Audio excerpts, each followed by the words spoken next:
mas a principal, a mais polêmica, era a reforma agrária, a questão da distribuição de terras, que evidentemente tornava o governo João Goulart muito mal visto pela direita, pelos militares. Você está ouvindo o História FM. Salve, ouvintes do História FM, bem-vindos a mais um episódio do podcast do Leitura Obriga História. Eu sou Iclis Rodrigues e hoje vamos falar sobre ditadura militar, mais precisamente os primeiros anos desse regime. A minha ideia com esse episódio aqui é fazer, na verdade, uma trilogia de episódios contando a história do Brasil durante esse momento de nossa história, e esse aqui é o pontapé inicial dessa trilogia. E para falar sobre o assunto, eu convidei o professor Carlos Fico, a quem eu passo a palavra para se apresentar para vocês. Então, Carlos, fique à vontade. Bem, eu sou Carlos Figo, eu sou professor titular de História do Brasil da UFRJ e há muitas décadas já eu venho pesquisando os militares, a ditadura militar, a Guerra Fria, Estados Unidos, por aí vai, é isso. Então é isso, vamos falar um pouco mais sobre os primórdios da ditadura no Brasil depois dos comerciais.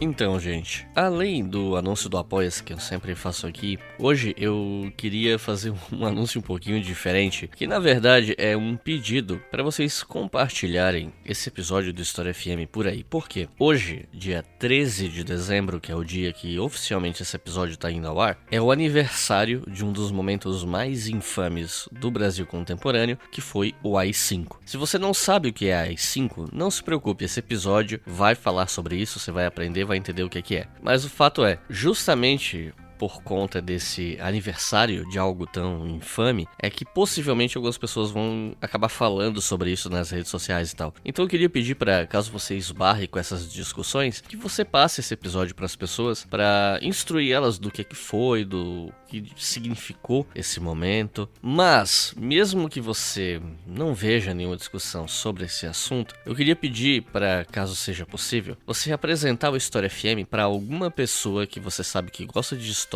e que talvez não conheça o podcast. Por quê? Porque podcast é uma mídia que, ao contrário dos vídeos no YouTube, que tem um algoritmo ali trabalhando pelos vídeos ou contra os vídeos, né? Infelizmente isso acontece também, o podcast não tem isso, a não ser que eventualmente um Spotify, uma outra plataforma divulgue o seu trabalho em alguma playlist ou algo do tipo. Nós não temos um algoritmo que nos ajuda. Então, para podcast, boca a boca é muito importante. Então, se cada pessoa, na verdade, está ouvindo esse podcast, pegar um episódio e recomendar para alguém que gosta de história e não conhece o História FM, se metade dessas pessoas ouvir um episódio, a gente já tem um crescimento de 50%. Então, o que eu queria pedir para vocês hoje é isso. Mostrem algum episódio do História FM para alguém que vocês acham que não conhece e que gostaria do nosso podcast. Com essa ajuda, o História FM cresceria bastante. E é uma maneira de ajudar o podcast sem gastar um centavo, né? Sem investir um centavo sequer no que a gente faz,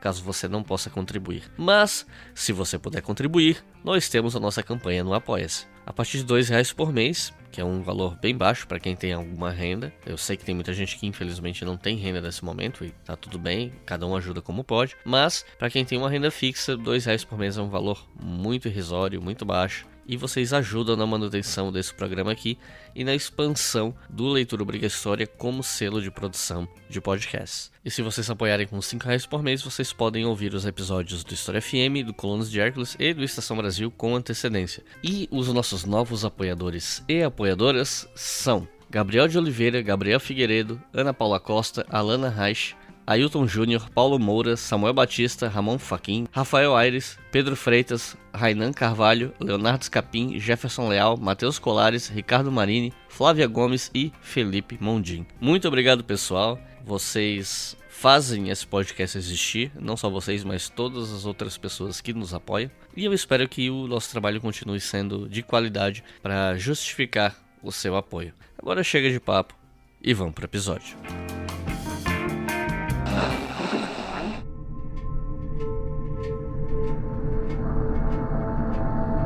Eu queria começar essa conversa falando sobre alguns antecedentes ideológicos do golpe de 64 e, para isso, eu acho que a gente pode começar falando do momento em que o João Goulart, que era vice do Jânio Quadros, assumiu a presidência depois da renúncia do Jânio. Quando a gente fala de antecedentes da ditadura, dá pra voltar até, sei lá, o último mandato do Vargas, coisa e tal, mas eu acho que aqui a gente tem um contexto um pouco mais próximo, né, que eu acho que ajuda didaticamente o pessoal a entender o contexto. Então eu queria te perguntar como é que foi esse contexto da chegada ao poder do João Goulart, levando em consideração que ele levantava desconfiança de vários setores da sociedade civil por conta de uma postura que era considerada mais à esquerda na época e tal. Lá se vão 60 anos, né, desde a crise de 1961, com a renúncia do Jânio Quadros. Na época, a nossa Constituição de 1946 permitia que o eleitor escolhesse um candidato de uma chapa para presidente da República e pudesse votar até mesmo em outra chapa, no vice-presidente, por exemplo.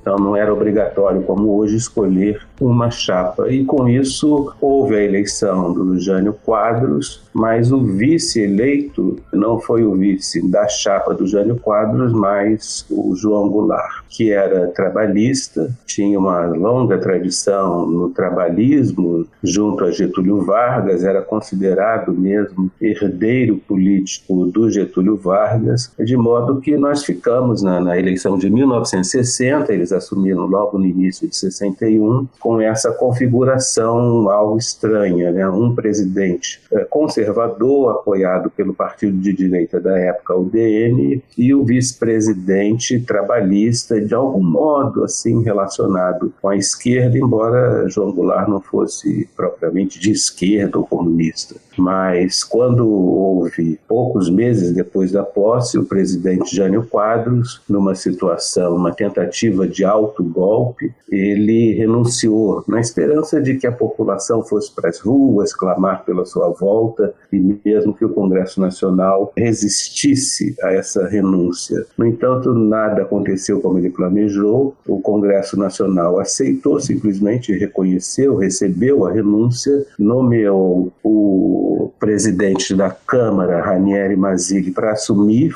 Isso porque o João Goulart não estava no Brasil. Ele havia sido enviado para uma missão comercial na China, parte desse plano golpista do Jânio Quadros, porque a China é comunista, então todo mundo ia dizer, tá vendo, ele é esquerdista mesmo, está lá na China. E com isso, então, os 3 ministros militares lançaram uma nota dizendo que não admitiriam a volta do vice-presidente ao Brasil para assumir a presidência, como a Constituição mandava, criando uma enorme crise, né? Porque, evidentemente, era uma questão óbvia, legal, se o presidente renunciou, tem de assumir o vice-presidente. Então, os 3 ministros militares criaram essa crise muito grande, quase levou o Brasil à guerra civil. Então, a razão pela qual João Goulart estava envolvido nessa situação crítica era porque ele era o vice-presidente e porque, na época, a Constituição permitia a eleição de nomes de chapas diferentes para presidente e vice. E exatamente quais eram as propostas que João Goulart tinha que irritavam esses setores da sociedade? O que o Goulart pretendia fazer de concreto que era visto como uma ameaça? Ou talvez o que ele de fato fez e que foi encarado, foi mal visto por certos setores, né? E ele tinha apoio popular para essas ideias, para essas propostas que incomodavam esses setores? Na verdade, nesse momento, em 1961, ele não tinha proposta de coisa nenhuma, né? Porque ele era candidato a vice-presidente, já por uma segunda vez ele seria vice-presidente, porque ele havia sido também vice-presidente de Juscelino Kubitschek, de modo que ele estava na expectativa apenas de exercer essa vice-presidência, que é um cargo quase decorativo, embora na época até o vice-presidente presidisse o Congresso Nacional, conforme nós copiamos da Constituição norte-americana. Ele tinha essa imagem negativa justamente por ser o herdeiro político negativo, eu digo, diante da direita, dos militares, né? Por ser o herdeiro político de Getúlio Vargas. Getúlio era muito mal visto, tanto pela direita quanto pelos militares, e pouco antes, João Goulart tinha sido ministro do Trabalho de Getúlio Vargas e propôs um aumento do salário mínimo de 100%, que desagradou muito os empresários, desagradou muitos militares. Então ele era visto com esse perfil de getulista, próximo da esquerda, próximo dos comunistas e populista, né? Era chamado de populista, ou seja, um político que se preocupava, inclusive genuinamente, com a pobreza, com a miséria, embora ele mesmo fosse muito rico, um latifundiário. E contava com apoio popular, claramente. Tanto que foi eleito vice-presidente 2 vezes nesse tipo de eleição, né, em que contava o voto para vice-presidente, conforme eu já expliquei. Então, ao contrário do que o Jânio Quadros supunha, não houve uma comoção popular pedindo seu retorno. O que houve foi uma forte manifestação liderada pelo governador do Rio Grande do Sul, Leonel Brizola, exigindo que João Goulart pudesse assumir a vice-presidente, a famosa Rede da Legalidade, liderada desde o Rio Grande do Sul pelo governador Leonel Brizola. Então, o governador Leonel Brizola, no Rio Grande do Sul, conseguiu obter o apoio do comandante do Terceiro Exército, que é sediado lá em Porto Alegre, no Rio Grande do Sul, melhor dizendo, e com isso, então, houve essa ruptura. Os ministros militares querendo impedir a posse e Leonel Brizola, com o apoio de um comandante do Exército muito importante, exigindo a posse. Com isso, houve às pressas a instalação no Brasil do parlamentarismo e os militares tiveram de admitir a posse em função dessa negociação, desse acordo que foi feito no Congresso, implantar o parlamentarismo para que Goulart pudesse presidir, mas não governar. E criou-se então a estrutura de gabinete com um primeiro-ministro. De modo que foi só a partir daí que o Goulart começou, digamos, a elaborar um projeto de governo, porque até então ele não tinha a menor expectativa de governar. A posse tinha sido em janeiro e a renúncia foi em agosto, então passaram-se pouquíssimos meses, né? E aí depois que ele foi empossado, o que ele começou de fato a fazer para colocar em prática, enfim, projetos que tentassem mitigar a desigualdade, a pobreza no Brasil? E a gente sabe que esses projetos estavam diretamente relacionados aos motivos pelos quais esses setores, especialmente da direita, eram contra, né, o Goulart. Exatamente o que ele foi fazendo, que foi, digamos assim, azedando a relação dele com as Forças Armadas, com setores da sociedade civil, enfim. A relação dele com as Forças Armadas já era bem ruim, né? Tanto que os ministros militares tentaram impedir a posse dele. O que ele fez foi uma situação até bastante complicada, né? Assumir o governo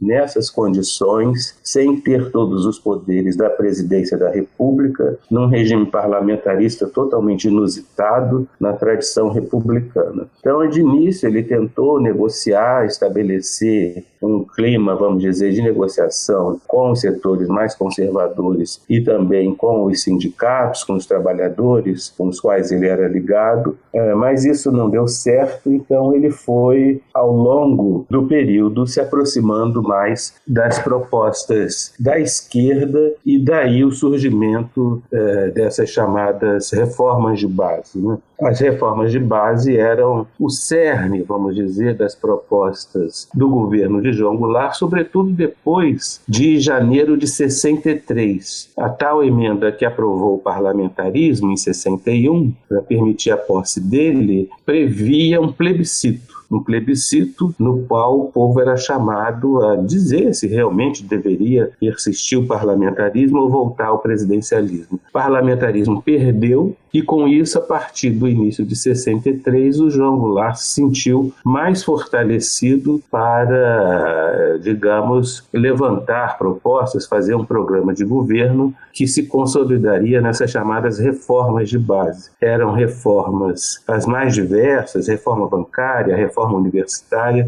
mas a principal, a mais polêmica, era a reforma agrária, a questão da distribuição de terras, que evidentemente tornava o governo João Goulart muito mal visto pela direita e pelos militares, todos contrários a uma reforma que, diga-se de passagem, a proposta dele nem era radical, mas essas reformas todas eram, vamos dizer, uma versão mais branda de propostas da esquerda comunista. Enfim, ele tentou fazer um conjunto de mudanças, reforma habitacional, por exemplo, que, no entanto, foram muito mal vistas pela direita, que a partir de então passou a, vamos dizer, fazer uma desestabilização do governo Goulart, dizendo que ele levaria o Brasil ao comunismo com essas reformas, que ele implantaria aqui uma república sindicalista nos moldes do peronismo argentino, enfim, uma série de iniciativas de campanha publicitária, política mesmo, com filmes, palestras, propaganda na televisão, nos cinemas, dizendo que ele era esquerdista e que levaria o Brasil ao comunismo, que era falso, mas foi uma campanha bem sucedida, inclusive com apoio de empresários e do governo norte-americano. Ante estos hechos, solo me cabe decirle a los trabajadores, yo no voy a renunciar. E teve também uma questão envolvendo uma revolta de marinheiros também, não teve? Sim. O que havia era que os militares subalternos, sobretudo sargentos e tenentes e mesmo soldados, viam com simpatia o João Goulart, por uma razão bastante concreta. Eles lutavam pelo direito de serem eleitos, poderem se candidatar. Isso era proibido pela Constituição. E o João Goulart dizia ser favorável a essa proposta, de maneira que contava com a simpatia dessas camadas subalternas dos militares. Então, esses grupos de militares procuraram fazer iniciativas, algumas bastante controvertidas, como a revolta dos marinheiros, como a revolta dos sargentos, esses militares subalternos, com essa perspectiva de ampliar a campanha que possibilitasse sua eleição para cargos parlamentares, acabaram se envolvendo em situações de rebelião, algumas bem graves, dando margem, portanto, para que a direita e os oficiais generais acusassem Goulart de estar apoiando iniciativas subversivas que quebravam a disciplina, que quebravam a hierarquia. Esses princípios da hierarquia disciplina estariam sendo quebrados porque Goulart supostamente apoiaria esses sargentos, subtenentes e soldados nessas manifestações, né? Então isso foi um grande complicador político, inclusive na véspera propriamente do golpe, do golpe de 64, o presidente João Goulart, já num momento de extrema crise, ele resolveu comparecer a uma dessas manifestações, que foi uma espécie de celebração feita na Associação de Suboficiais da PM aqui no Rio de Janeiro, e isso foi, digamos assim, a gota d'água para que militares resolvessem depor João Goulart da presidência. Eu queria fazer aqui um detour rapidinho para voltar a um ponto que você tinha comentado numa resposta anterior, que é sobre esse revisionismo em torno do golpe, de que ele teria sido necessário para impedir algum tipo de revolução comunista, coisas do tipo, né?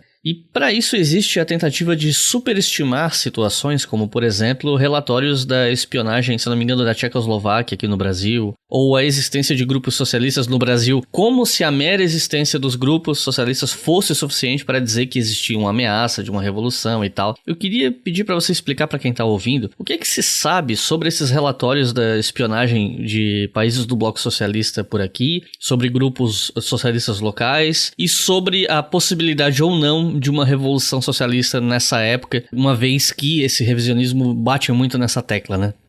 O que aconteceu foi que depois de 59, né, quando houve a derrubada do Fulgêncio Batista, da ditadura que havia em Cuba, ditadura de direita, conservadora, muito violenta, todo mundo sabe, houve essa derrubada. Entre 59 e 61, os vitoriosos lá em Cuba, liderados por Fidel Castro, decidiram se tornar comunistas. Então o país se tornou comunista, e essa vitória da Revolução Cubana inspirou inspirou muitos latino-americanos. Muitas pessoas na América Latina ficaram assim surpreendidas e numa expectativa positiva em relação à Revolução Cubana, não apenas comunistas, mas democratas em geral, que viam as medidas iniciais em favor da educação, da saúde e, sobretudo, o fim da ditadura terrível que havia lá, né? Então, essa Revolução Cubana inspirou muito a esquerda de vários países latino-americanos, inclusive do Brasil. E, portanto, a gente está falando aí logo depois de 61. Então começou a haver muita discussão a partir de 61 sobre a possibilidade de outros países fazerem revoluções assemelhadas e inclusive usando o recurso das armas, a chamada luta armada. Eles se intitulavam a esquerda revolucionária e tinham realmente inspiração comunista, e esses debates foram muito frequentes entre os comunistas de diversos países latino-americanos, inclusive o Brasil. Agora, aqui no Brasil, esses grupos eram bastante inexpressivos. Os grupos brasileiros adeptos da luta armada foram muito inexpressivos e não havia possibilidade efetiva, concreta, de uma revolução, né? Inclusive, os movimentos que foram tentados foram movimentos bastante, vamos dizer assim, frágeis, amadores, sem maiores consequências. Essas ações armadas da esquerda, que se chamava de revolucionária, ou seja, de inspiração comunista, só cresceria um pouco aqui no Brasil, já com a ditadura em curso, depois de 68, finalzinho de 68, quando foi decretado o AI-5, que era um instrumento assim, muito violento da ditadura. Em 69, 70, 71, até 72, 73, houve no Brasil algumas ações armadas urbanas, bem pouco expressivas, quase que limitadas só ao Rio de Janeiro e São Paulo, e houve também a tentativa de uma guerrilha rural, a famosa guerrilha do Araguaia, lá no norte do país, que também fracassou. Foram todos mortos, inclusive com muita violência, toda essa gente foi presa, torturada, e os que sobreviveram foram julgados duramente pela justiça militar e muitos foram mortos, inclusive, né? Então, essa chamada luta armada, aqui no Brasil, ela não teve maior impacto, embora seja vista até pelo fato, né, da violência, das armas, da tortura, da repressão, seja vista como um fato muito grave, né? Essa participação de países estrangeiros apoiando as ações armadas comunistas foi muito comum em diversos países latino-americanos e mesmo fora da América Latina, a partir da Revolução Cubana, né, de 61. E aqui no Brasil houve alguma participação, sobretudo para trânsito de militantes da chamada esquerda revolucionária brasileira, que iam treinar a guerrilha, as ações armadas, tanto em Cuba quanto na China, e houve apoio logístico da Coreia do Norte e da Tchecoslováquia para o trânsito desses brasileiros, uma meia dúzia de gato-pingados que foram fazer treinamento, inclusive eu boto muito entre aspas, porque esse treinamento de guerrilheiros, dos poucos guerrilheiros brasileiros em Cuba e na China, foi muito precário, tudo improvisado, uma coisa bastante amadora. Mas realmente houve o apoio da Coreia do Norte, o apoio da Tchecoslováquia, mas isso não teve impacto, vamos dizer assim, a não ser fomentar uma repressão da parte da ditadura militar cada vez mais violenta, né? Você está ouvindo o História FM. Nesse momento, eu queria te perguntar algo que não pode faltar nesse episódio, não só pela importância do tema, mas também porque é um tema que você pesquisou muito, o seu trabalho é referência nesse assunto no Brasil, que é a participação, o papel dos Estados Unidos no golpe de 64. Como é que foi essa participação? Os Estados Unidos, naturalmente, depois da Revolução Cubana, ficaram impactadíssimos, né? Porque a Cuba fica ali praticamente quase que a nado, né? Estou exagerando um pouco, mas fica muito próximo próximo da costa norte-americana. Então, o governo norte-americano, eu diria até mais, o Estado norte-americano tomou uma decisão de não admitir uma segunda Cuba, né, como eles diziam, ou seja, nenhum outro país latino-americano poderia ser comunista, isso seria inadmissível. Então, os sucessivos governos norte-americanos se pautaram dessa maneira e, inclusive, com ações de invasão militar em países cujos líderes tinham alguma coloração à esquerda, né? Então, houve muita intervenção política norte-americana por meio de espionagem, por meio de invasões militares em diversos países latino-americanos. No caso do Brasil, quando houve a posse lá em 61 do João Goulart, o governo norte-americano ficou preocupado por conta dessa suposta vinculação do João Goulart à esquerda e começou a atuar junto com brasileiros no sentido aí de complicar a vida do João Goulart, vamos dizer, de desestabilizar o governo. Que havia desde 61 era essa ideia, tanto de brasileiros quanto do governo norte-americano, de desestabilizar o João Goulart, ou seja, fazer com que ele tivesse um governo bem ruim e ficasse incapaz de fazer o seu sucessor. Só depois, com o tempo, é que se consolidou a ideia da derrubada. Então foi isso que aconteceu, uma longa estratégia, 61, 62, 63, de desestabilização e depois, a partir de meados de 63, a elaboração mesmo de uma conspiração para derrubá-lo. E o governo norte-americano teve participação nisso, primeiro na campanha de desestabilização, como eu disse, dando dinheiro mesmo. Dinheiro que era empregado para fazer filmes, para publicar panfletos, para fazer propaganda política contra Goulart. E depois, na campanha de conspiração para a derrubada, o governo norte-americano elaborou planos de contingência que previam o envio de tropas, armamentos e combustível para o Brasil, o que de fato se deu.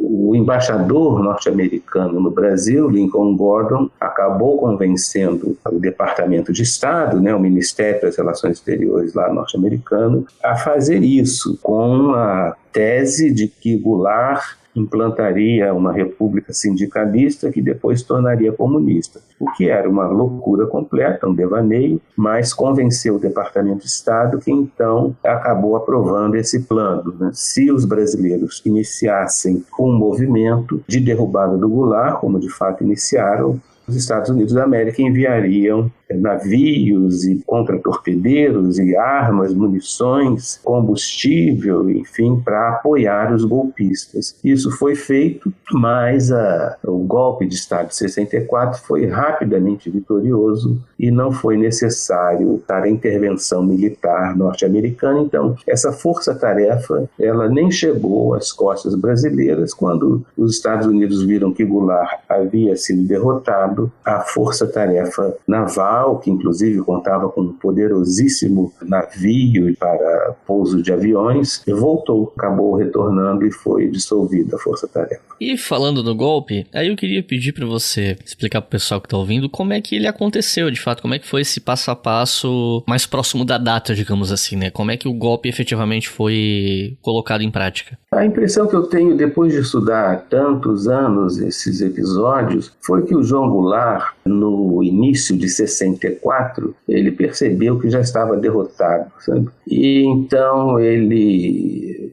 afrontou assim a realidade com iniciativas politicamente muito perigosas, né? Como essa que eu mencionei, de comparecer a essas cerimônias, celebrações de militares subalternos, dando a impressão de apoiar os subalternos para ter meios de resistir e mesmo de dar um golpe. Havia muito essa especulação de que o próprio João Goulart é que estaria preparando um golpe, o que é falso. a gente não tem nenhuma evidência empírica disso, mas essa especulação era frequente. Então, o João Goulart, ele tinha enviado, no início do período legislativo de 64, as suas propostas, finalmente, de reformas de base, propostas concretamente definidas. Ele demorou muito a fazer isso, só no início de 64 enviou, e então houve uma recepção muito controvertida. Alguns parlamentares acharam as reformas problemáticas, radicais, e o João Goulart, ele então teve a ideia de fazer uma série de comícios pelo Brasil para obrigar, pressionar o Congresso Nacional a aprovar tais reformas. E o primeiro, então, comício foi justamente o de março de 64, o famoso comício da Central, que seria apenas o primeiro de muitos, mas acabou sendo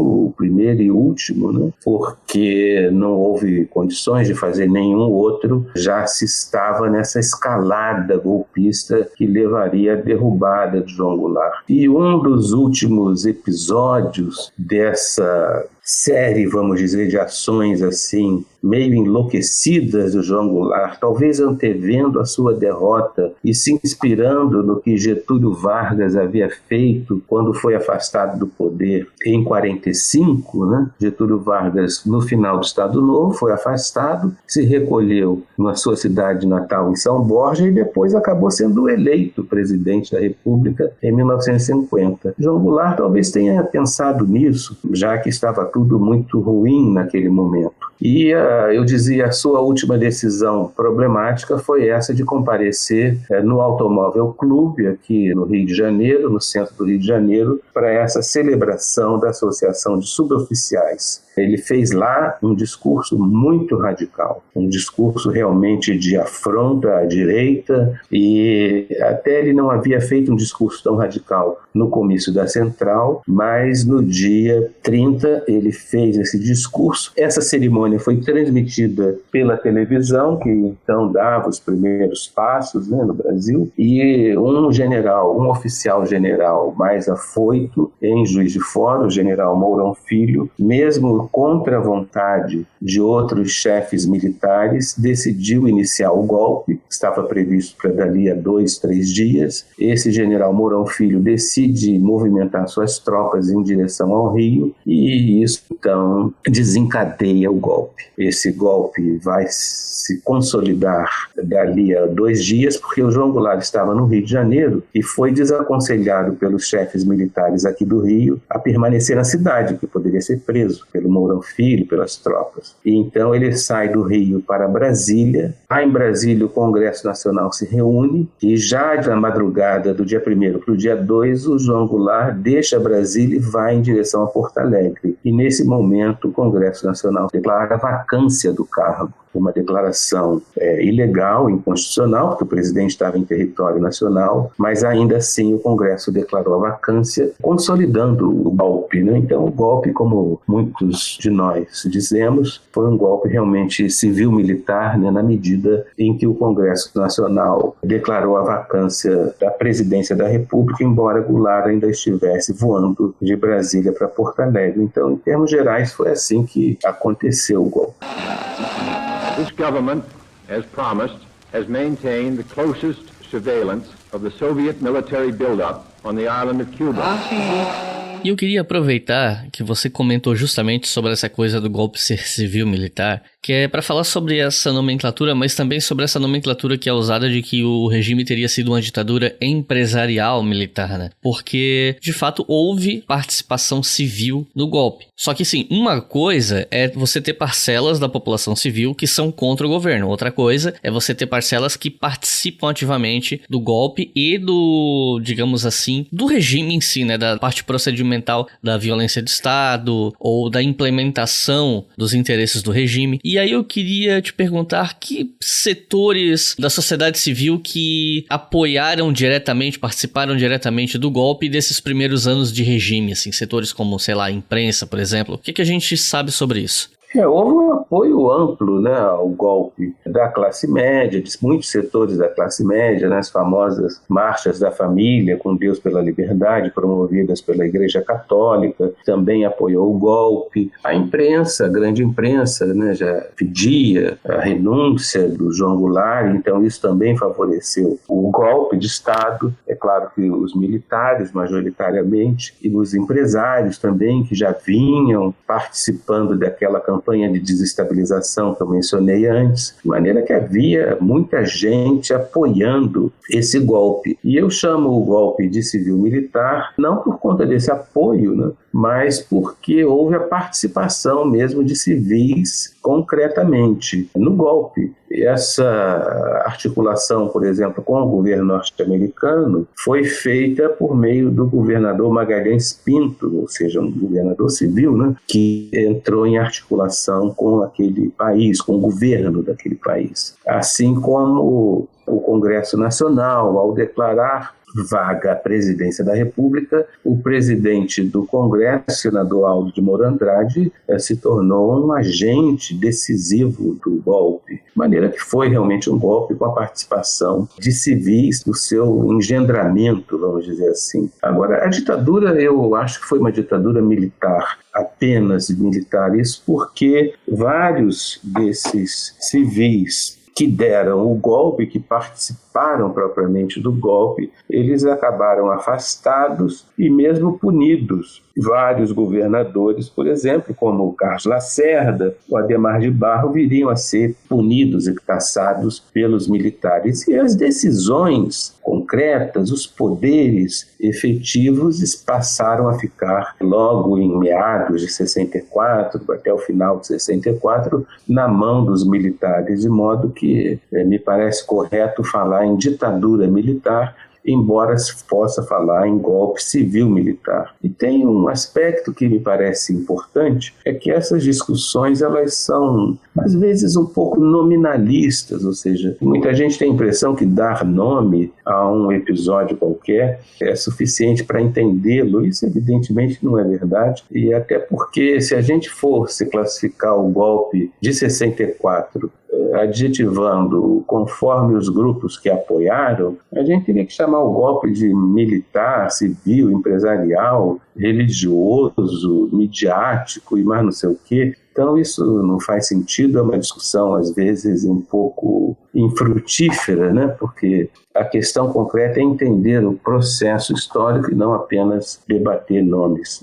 Ainda em abril de 1964, o Marechal Castelo Branco foi nomeado presidente, e aí eu acho que é interessante a gente entrar num assunto de como a alternância de presidentes foi usada pelo regime como uma maneira de tentar fazer parecer que o país não era uma ditadura, tentando se desvencilhar daquela imagem de um ditador perpétuo, de uma ditadura mais, entre aspas, tradicional, do ditador que fica no poder até a morte ou até ficar muito debilitado para governar, aquela coisa toda. E aí, aproveitando disso, eu queria te perguntar como é que funcionava a política institucional durante esses primeiros anos de ditadura, não só em termos de presidência, mas assim, governos estaduais, prefeituras, como é que funcionava essa política institucional na época? Havia eleições em algumas dessas instâncias? Tinha, sei lá, votação para vereadores e prefeitos, mas não para governador, ou então só não tinha para presidente? Como é que funcionava a política institucional nessa época? O processo é o seguinte: o governo Castelo Branco seria apenas a complementação do governo Jânio Quadros, né? Jânio Quadros foi eleito em 60, assumiu em 61, o mandato na época era de 5 anos, então ele deveria governar até que houvesse eleições em 65. Mas acontece que ele renunciou, então assumiu o vice-presidente e deveria haver eleições em 65, mas houve o golpe.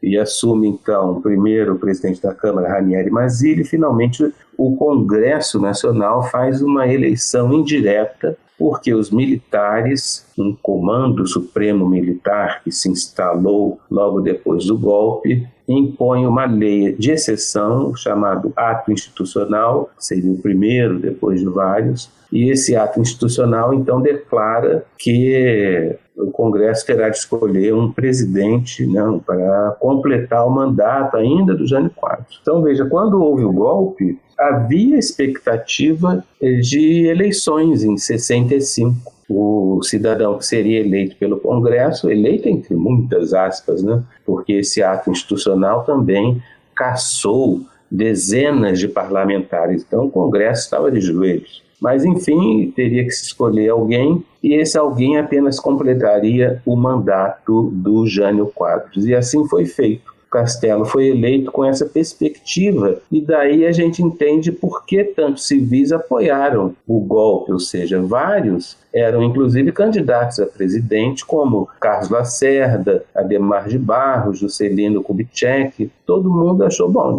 deixa esses militares aí fazerem o que querem, que haverá eleições em 65. Naturalmente eu estou simplificando um pouco, mas o espírito geral foi esse. Somente em meados de 64, alguns meses depois, é que houve essa percepção de que as coisas não seriam assim, porque o mandato do Castelo Branco foi prorrogado. Quando o mandato do Castelo Branco foi prorrogado, ficou claro que não haveria eleições diretas em 65, se estabeleceu o sistema de eleições indiretas pelo Congresso Nacional, que era evidentemente contado, graças aos instrumentos de cassação de mandatos e tal, e também, na sequência, houve a eleição.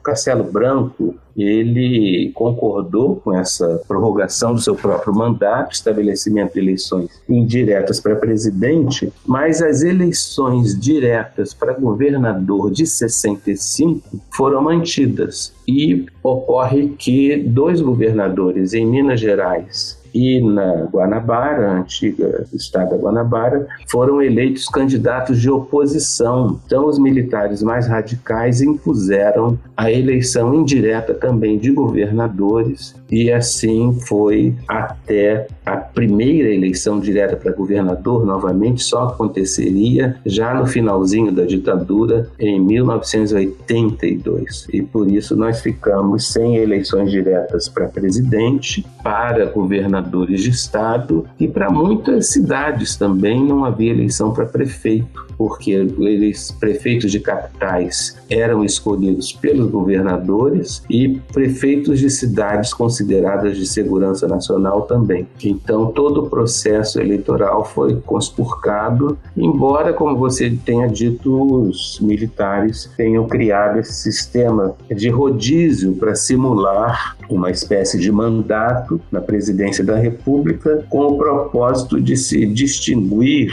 desses caudilhos latino-americanos. Os militares brasileiros se consideravam assim superiores aos militares latino-americanos, né? Mas o sistema eleitoral brasileiro foi totalmente comprometido, até porque as eleições foram interrompidas, né?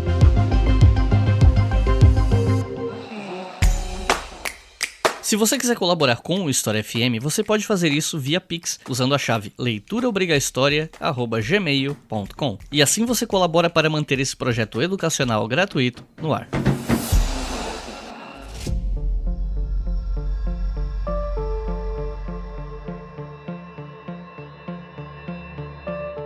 Às vezes, quando eu tô elaborando perguntas sobre temas mais populares ou considerados polêmicos, eu gosto, na medida do possível, de trazer alguns argumentos que eu vejo em discussões em redes sociais, porque elas acabam ajudando a entender a percepção de pelo menos uma parcela do público sobre o assunto, né? E tem um argumento que eu costumo ver por aí, que afirma que a violência estatal durante a ditadura ela teria começado de verdade a partir de meados de 1968, mas me parece que entre os colegas historiadores essa hipótese ela é rejeitada, né? E aí eu queria saber qual é a sua perspectiva sobre a questão da violência a partir de 64. Bom, não é exatamente uma perspectiva, mas há evidências empíricas muito robustas para demonstrar que a violência se inicia com o golpe de Estado, né? Pessoas foram mortas em conflitos de rua, pessoas foram violentamente torturadas. No Nordeste houve tanta tortura que o próprio presidente Castelo Branco, que se dizia um moderado, legalista, embora não fosse, mandou uma missão general lá para verificar esses excessos de tortura no Nordeste. E foram feitas tantas prisões com o golpe de Estado que navios precisaram ser usados para acomodar tantos prisioneiros, já que as prisões prisões não davam conta. Então houve muita violência, é um equívoco completo achar que só houve violência depois do AI-5 no final de 68. Realmente essa violência ficaria muito mais sistematizada e brutal depois do AI-5, mas desde o golpe de 64 houve violência, censura, arbitrariedades, prisões ilegais, sem a devida, enfim, comunicação à justiça, e sem falar na violência mais óbvia, né, da tortura e dessas prisões, enfim, tudo isso aconteceu desde 64. Não há o que questionar em relação a isso, porque as provas são óbvias e ululantes. E foi já no governo do Castelo Branco que os atos institucionais começaram, né? Você até já tinha mencionado um e tal. E aí eu queria que você explicasse pro pessoal que está ouvindo o que eram exatamente atos institucionais, né? E sobre quais assuntos versavam os primeiros 4 atos institucionais, né?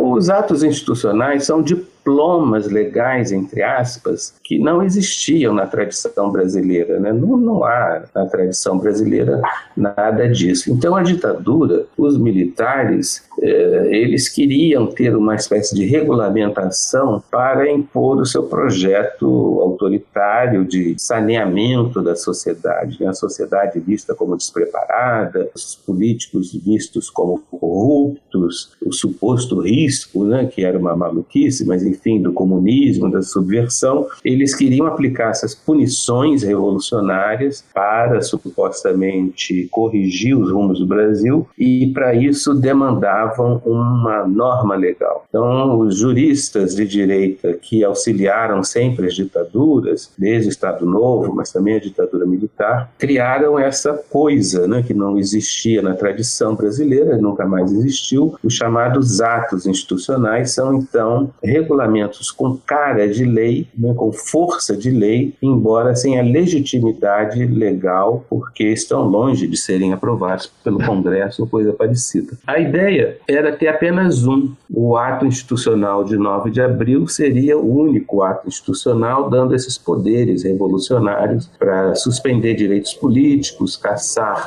parlamentares e outras punições também que previa, com prazo, inclusive, para aplicar essas punições, que iria até meados de 64. Ocorre que, quando houve a eleição de governadores de oposição em 65, os militares mais radicais exigiram do presidente Castelo Branco a reabertura dessa temporada de punições. Então veio um novo ato que justamente foi chamado de AI-2, né, já que era o segundo, e com isso, então, houve nova temporada de punições, de suspensão de direitos políticos, etc. Houve a extinção dos partidos políticos que existiam desde 45 e também, como eu já mencionei, a proibição das eleições diretas. Então, os atos seguintes, o ato número 3, ele regulamentou a eleição indireta de governadores, e o ato número 4, o Castelo Branco lançou para fazer uma espécie de mini-constituinte. Ele obrigou que o Congresso Nacional aprovasse às pressas, no finalzinho já de 67, uma Constituição completamente arbitrária, autoritária, para incorporar na Constituição mecanismos de segurança do Estado bem violentos. Então, esses primeiros atos, o AI-1, que não tinha esse 1, né, depois ele ficou conhecido como AI-1, foi o primeiro, de 9 de abril de 64, que implantou a ditadura, vamos dizer. O AI-2 foi o resultado de uma pressão da linha dura para reabrir a temporada de punições em função, usando esse pretexto aí, né, dos 2 governadores de oposição que foram eleitos. O AI-3 regulamentou a proibição de eleições diretas para governador, e o AI-4 impôs essa constituição aí completamente autoritária. O AI-5 é o mais famoso, né, viria já no governo de Costa e Silva, é o ato que realmente consolida todo o arbítrio e a possibilidade de punições, inclusive sem prazo, de maneira que deu plenos poderes à ditadura militar. And tell our enemies that they may take our lives, but they'll never take our freedom! Castelo Branco morreu em um acidente de avião em 1967 e, vez ou outra, vejo gente alegando que ele teria sido causado o acidente de propósito porque supostamente Castelo Branco era a favor de devolver o poder aos civis e que ele seria contra o endurecimento do regime. Eu não sei se essa história é levada a sério ou não no meio acadêmico ou se ela é tomada só como uma teoria da conspiração. Mas o fato é que, depois da morte dele, entra Arthur da Costa e Silva e aí a gente vai caminhando para esse momento até o AI-5, mas eu vou deixar pra gente entrar no AI-5 na próxima pergunta. O que a gente pode falar sobre esse período da chegada do Costa e Silva à presidência? Olha, o Costa e Silva, ele tinha sido integrante do Comando Supremo da Revolução. Quando dá o golpe de 64, os militares assumem o poder, naturalmente, né? E o Costa e Silva, por ser supostamente o mais antigo oficial em exercício aqui no Rio, lidera esse Comando Supremo da Revolução, que era ele e mais um brigadeiro e mais um almirante. Quem mandava mesmo era ele. Quando o Congresso faz a eleição, entre aspas, do Castelo Branco, Costa e Silva se torna ministro da Guerra, né? Como era chamado o Ministério do Exército na época, ministro da Guerra. Então ele fica, o governo do Castelo Branco todo, como ministro da Guerra, e numa posição, portanto, muito poderosa, e acaba se impondo candidato à sucessão do Castelo Branco. O próprio Castelo não queria, que achava o Costa Silva despreparado, pouco inteligente, já muito velho e doente, mas ele consegue, até com o apoio da linha dura, ou seja, dos militares mais radicais, permanecer como candidato, se impõe como candidato, e assim ele é eleito, entre aspas, pelo Congresso Nacional. Então, a trajetória do Costa e Silva é essa. Ele, inclusive, curiosamente, o Castelo Branco, né, que algumas pessoas dizem que é moderado, legalista, mas o Castelo Branco, no final do governo, era visto como ditador, por conta do saneamento financeiro, porque tinha fechado a Câmara e caçado parlamentares e tal. E o Costa e Silva era visto até com esperança de fazer um governo mais brando, porque ele fez uma espécie de campanha assim, de publicidade, por meio da qual se mostrava preocupado com a inflação, falava em humanismo social, falava que o controle da economia não deveria penalizar as pessoas. Então ele acabou no iniciozinho do seu governo sendo visto até de maneira mais positiva. E o Castelo era visto como ditadura. A história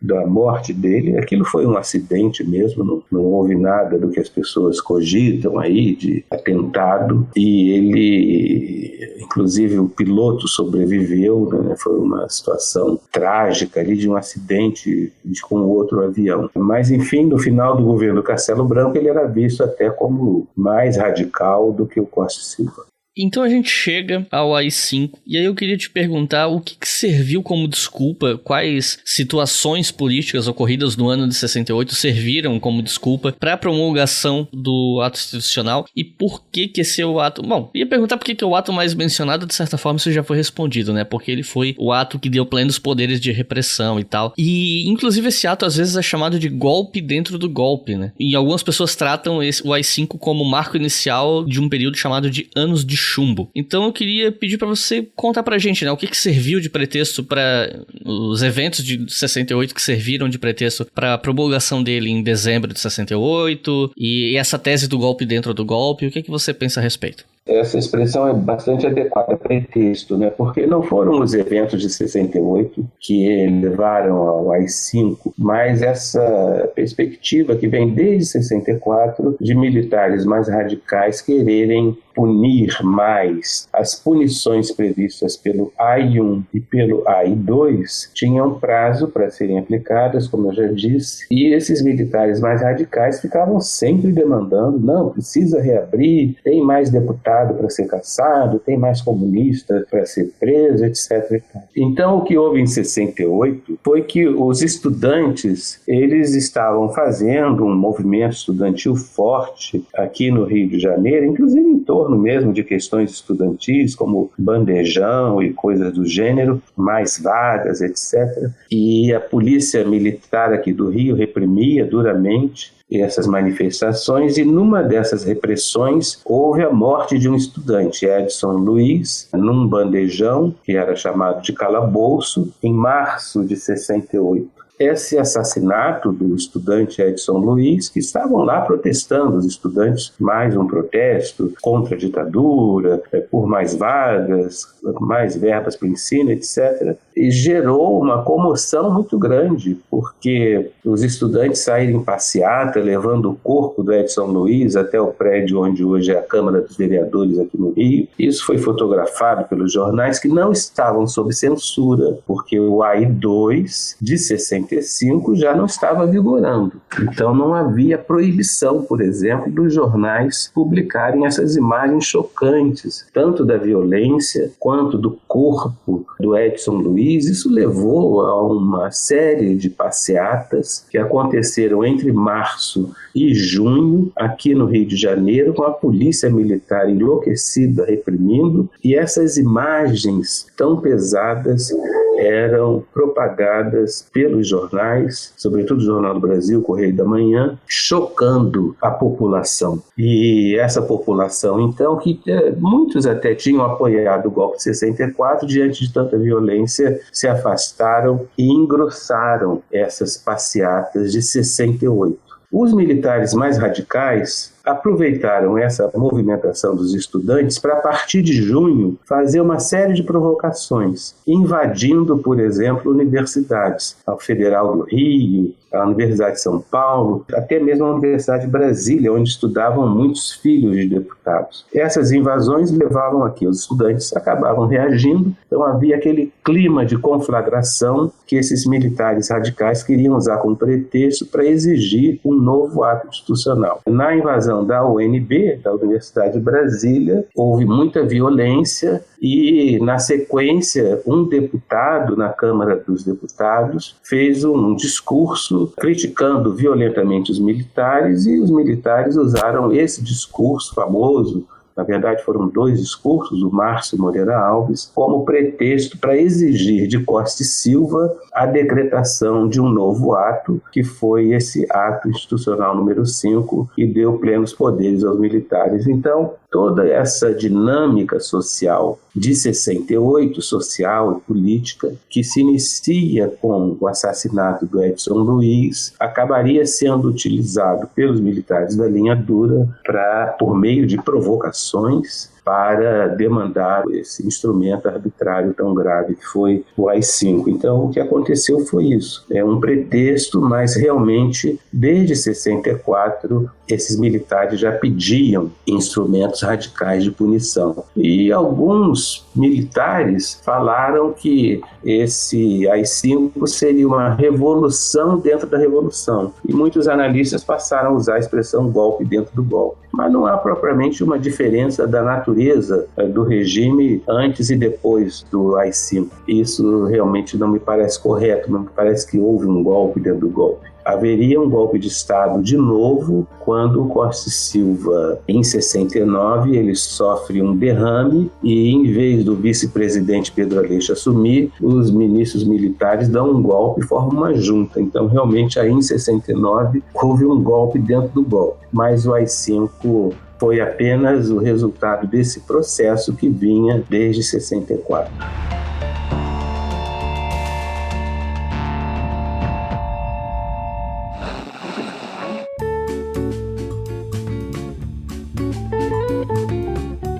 Recomendações de leitura para quem ouviu o episódio, se interessou e quer aprender mais sobre esses primeiros anos. Na verdade, se alguma das recomendações for sobre todo o período da ditadura e tal, não tem problema, não precisa ser especificamente sobre esses primeiros anos, mas eu queria saber o que você recomenda para quem está ouvindo e quer estudar esse assunto, 1, 2 ou até 3 livros para quem está começando. Olha, tem uma literatura muito ampla, né, sobre a ditadura militar. Já a historiografia brasileira, ela é bastante avançada, bastante sofisticada nesse campo, se desenvolveu muito nesses últimos anos. E em vez de livros, eu prefiro mencionar alguns autores que são especialistas. Então, os livros desses autores que eu vou mencionar, qualquer deles são excelentes para uma iniciação nesses esses estudos sobre o golpe e os anos iniciais. Eu diria que, por exemplo, os trabalhos do Daniel Arão Reis são de alta qualidade, né? Ele tem estudos muito importantes sobre o regime militar e a configuração social do regime militar. Os trabalhos do professor Marcos Napolitano, da USP de São Paulo, Marcos Napolitano, inclusive, tem um livro de história geral, vamos dizer assim, da ditadura, editado pela editora Contexto, que é de alto nível, muito boa qualidade, bem compreensível, com uma linguagem muito clara. Marcos Napolitano também é um grande autor. Marcelo Ridente, de Campinas, também tem trabalhos importantíssimos sobre a luta armada e tantos outros que eu poderia citar, né? Existem muitos trabalhos que são de divulgação mais ampla, para o público mais amplo, como, por exemplo, os livros, a grande coleção de livros do jornalista Hélio Gaspari. O livro inicial dele, A Ditadura Envergonhada, da coleção toda, eu acho que é um dos melhores e fala justamente desse período aí inicial da ditadura, né? Eu não vou citar os meus livros, mas eu tenho também trabalhos de divulgação que quem quiser pode consultar também, mas certamente esses autores que eu mencionei eu recomendaria sem nenhuma dúvida, são alguns dos principais estudiosos do tema. Então, eu ia na verdade te pedir para recomendar pelo menos um livro seu, assim, então se fosse possível, você tem algum livro seu em particular que você recomendaria? Também eu tenho um livro especificamente sobre o golpe de 64, que se intitula O Golpe de 64, Momentos Decisivos, é da editora Fundação Getúlio Vargas, eu lancei em 2014, e esse livro é pequenininho, a editora encomendou justamente um livro que fosse para o grande público, então eu procurei fazer com uma linguagem bem acessível e que não fosse muito longo, sem muito aparato de erudição, nem notas de rodapé, então esse é um livro que eu acho que é adequado para quem quer ter uma compreensão inicial, embora bem rigorosa, né, me amparei em todas as minhas pesquisas, justamente do golpe de 64 e desses momentos iniciais. Então, Carlos, alguma consideração final para o pessoal que está ouvindo? Olha, eu acho que esse tema é muito importante, a gente precisa compreender bem o que foi a ditadura militar, até para se contrapor a esses negacionismos, né, que tem havido no Brasil em relação ao suposto lado bom da ditadura. Não há lado bom nenhum em nenhuma ditadura e nem se deve supor que autoritarismo e iniciativas arbitrárias possam resolver os problemas do Brasil. No entanto, é fundamental que a gente conheça esse momento histórico no sentido de buscarmos uma afirmação cada vez maior da democracia brasileira. Então é isso, pessoal. Muito obrigado para quem ouviu até o final. Quero agradecer ao professor Carlos por estar aqui conosco e quero lembrar a vocês que o História FM é financiado pela nossa campanha no Apoia-se. Com R$2 por mês vocês já apoiam todos os podcasts da casa e com R$5 por mês vocês podem ouvir os episódios com antecedência, bastando acessar apoia.se/obrigahistoria. Então é isso, muito obrigado e até a próxima.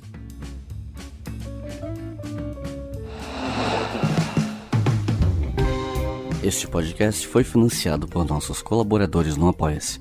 Acesse apoia.se/obrigahistoria e contribua para manter este projeto educacional gratuito no ar.